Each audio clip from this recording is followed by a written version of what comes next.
Happy Thursday, Grace Covenant.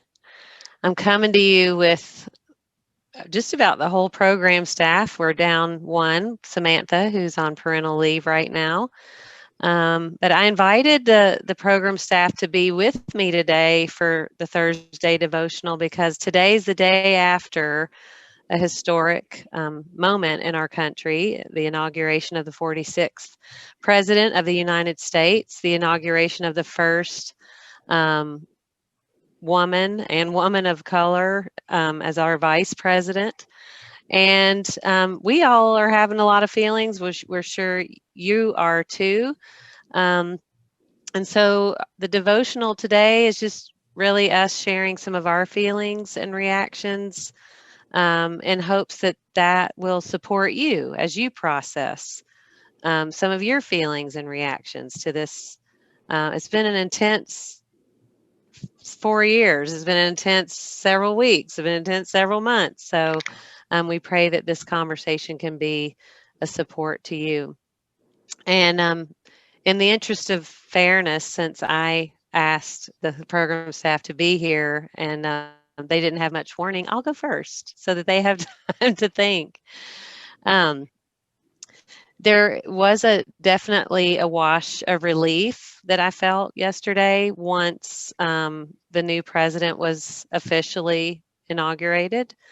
I also felt some tears of joy and just there was a real palpable feeling of joy when Kamala Harris took her inauguration oath. There was something very beautiful about that moment. And another place where I just really felt a lot of power was in the young poet laureate and her beautiful words. And I've gone back and listened to it several times. And you really do need to listen to it several times. There's so much wisdom there.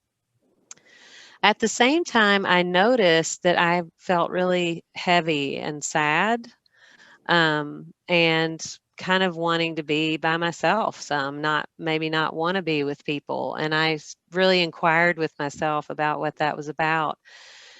And I think there was something very performative about the inauguration. We were all trying so hard to kind of normalize what's going on in our country right now. And as a trauma survivor, that was upsetting to me because things aren't healthy or normal in our country. It's great that we have new leadership. I think that's a step in the right direction. But there was something disturbing to me about just kind of acting like everything's fine now. That felt upsetting, and I'm still sorting through those feelings. And I really trust the Spirit is moving and birthing something new in our country, and that's where I draw my hope from, not from particular leaders. And I'm glad for the joy that was there yesterday and all the images of the beautiful people in our country and the beautiful layers of who our country is. I do believe were there. So that's my complicated explanation, and I will invite whoever wants to go next.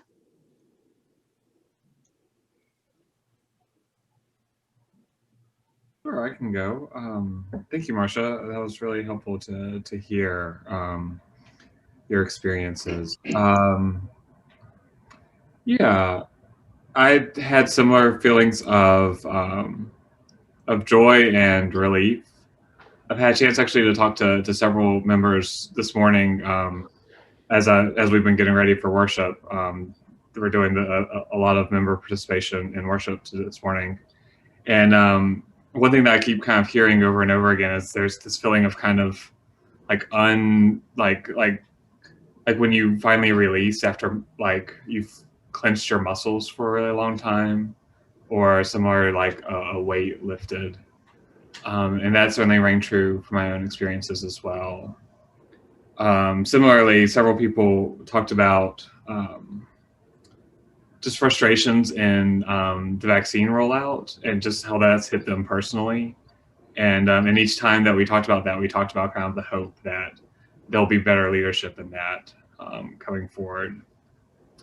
At the same time, One thing that I would recommend to you all, if you get a chance to hear it, is the New York Times Daily podcast this morning was about the inauguration, and there were some really interesting things said about Joe Biden's speech, about both kind of praising his call to unity, but also there's kind of a critical eye turned towards it about unity with whom, what, and also he talked about unity in very kind of glowing ways, but didn't talk about kind of the hard work that needs to take that unity will require, and also that unity means truth telling and making people angry, and it just hearing that analysis really brought home to me the fact that yesterday was a really positive step, but there is still much more work to be done,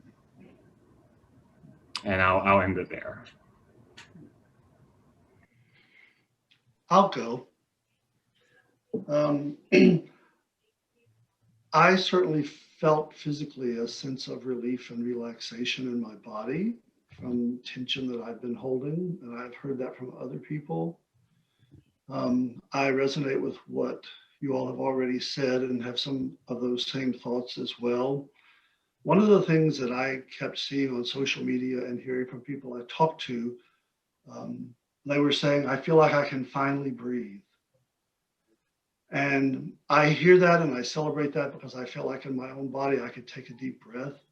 And at the same time, it reminded me that there are still people in our culture who cannot breathe, who have uttered those words, and that we still have much to do. And I was so grateful that Biden actually named white supremacy in his speech.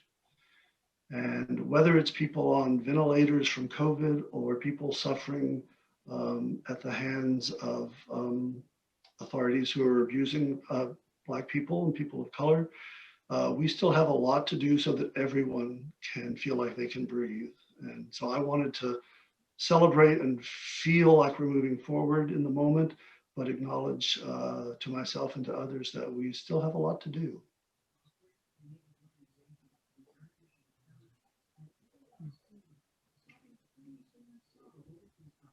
I feel like you're going to go, Luke, so you should go.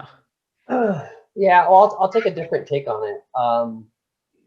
I was supposed to be working during the inauguration. I had that other job, and I ended up playing a lot of hooky and basically having the TV on. And my mom came down and basically watched with me for hours. We just watched. And I think one of my big takeaways was just watching my mom's attitude and demeanor shift and change over the course of the day, where the last 4 years has been very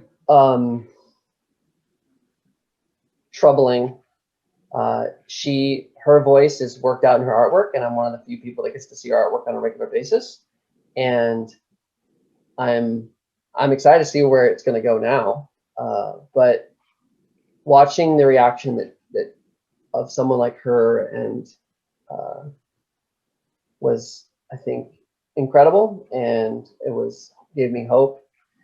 I also there's some humorous things. Like, I love that, one of the memes is the Bernie Sanders sitting down cross-legged, and we can laugh about some of these things. And I don't remember laughing the last time at anything. And so that's another big takeaway, is like, I'm looking forward to the laughter that we're probably going to be able to have with this administration, the funny things that will come up and that we're okay with laughing about, and that there's some humanness to things that maybe hasn't been there before. So that's my takeaway. How about you, Amy Kim? Yeah, thanks, Luke. I am too looking forward to laughter. That's a wonderful thing, and feel like we've missed a lot of that. Also, just because we're not together. I watched with my family and also with a group that is called The Collective that I'm a part of, which are women of color. And by that, I mean, we were like texting the whole time live texting the whole time, both serious and funny things, which was not planned, but is kind of how we do. And it was really emotional for me. I tend to say that I am the least patriotic person. I just have been super cynical in general about all sorts of things and don't love when, churches hold up the flag in the middle of worship or that you sing patriotic songs as a part of worship, because I just see those not as symbols that we should have as part of our worship.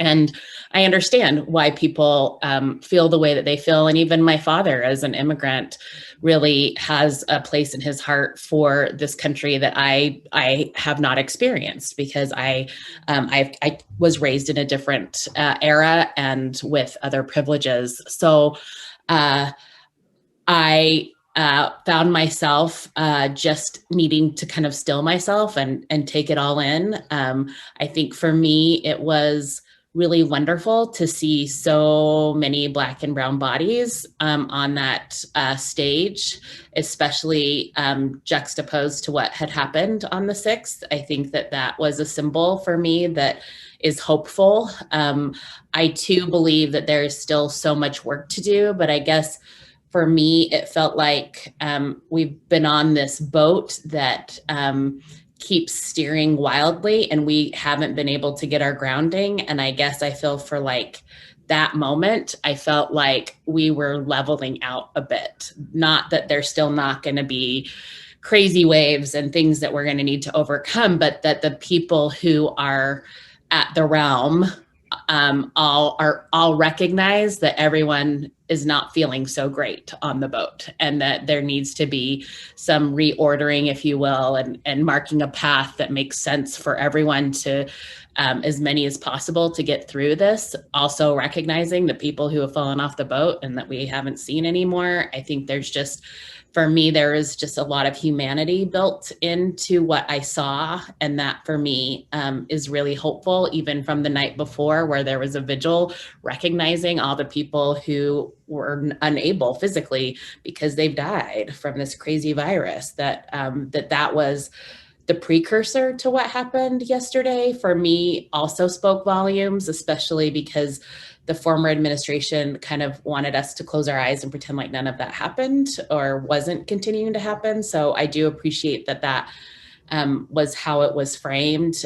For me, I never thought I would be so choked up listening to This Land Is Your Land, like ever in my life. And listening to Jennifer Lopez and all of the identities she holds that are similar to mine, and the work that my family and other siblings of Indigenous background have done around land was really powerful to me in a way that I can't totally describe, other than my son was there and doing a puzzle, and he was like, all of a sudden I could hear you crying. Because for me, that was just a moment that I've never seen on that stage, in that level of things. And then to have Jennifer Lopez speak in Spanish, part of the pledge that I struggle with, was really amazing to me, and a thing that I don't know that my younger self would have imagined to be the case, and gave me a picture of, I guess, a little bit of a new heaven and new earth. And I feel like that's part of what I need to press forward, is not to be Pollyanna about it, but also to know that there is goodness still there, and that we can, even if it is for show in some ways, that it's even possible to imagine that, right? I mean, for me, part of what entertainment is, or those things, are like the possibilities, and help us dream and maybe open up places in our lives that we didn't think were possible. So sorry, I keep talking and talking, but it was really beautiful. No, thank you. Thank you all. And again, GCPC community, we pray that all of these feelings, we hold all of these feelings about, what's going on in our country. There's a beauty in that. And what I felt yesterday was grateful for the growth that the 4 years has elicited in our country. There's some things we can talk about now. We can name together. We can look at it together with a new kind of precision. And I feel like even this discussion has some of that in it. That there are so many gifts of this wilderness time. Um, and I want to end today with a blessing, and that is the blessing that comes from beloved community, the blessing of being heard, the blessing of being trusted to hear, the blessing of being understood when there aren't words, and the blessing of being embraced when we're complicated. Um, we are very blessed to be in a community that doesn't just tolerate that, but wants and encourages and understands the vitality that comes from truth telling. So I thank you, my colleagues, for sharing your truth about your experience of the inauguration. And Grace Covenant, we look forward to hearing yours too. And we look forward to seeing you in worship on Sunday. Take care. We love you. Bye bye.